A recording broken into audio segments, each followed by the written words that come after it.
Maswerteng hapon po mga ka-STL. Narito na po ang resulta ng STL Pangasinan para sa araw na to, second draw. February 11, 2025, araw ng Martes. Naway mga natayaan nyo pong mga numero kanina ay manalo nawa ngayong hapong ito, 5 PM. Kaya kunin nyo na po yung mga tickets. Narito na po ang resulta.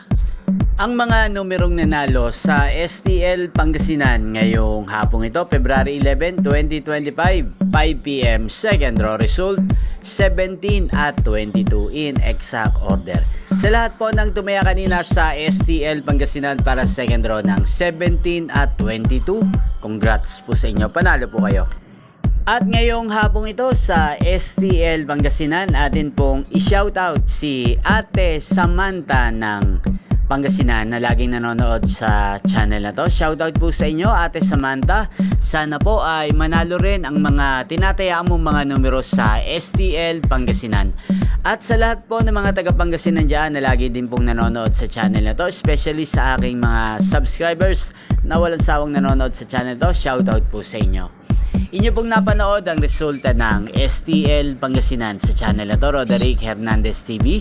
Maraming salamat po sa patuloy nyo pong panonood at pagsuporta sa aking channel. Huwag pong kalimutang mag-subscribe. Magkita-kita pong muli tayo mamayang 8:45 PM. Thank you for watching.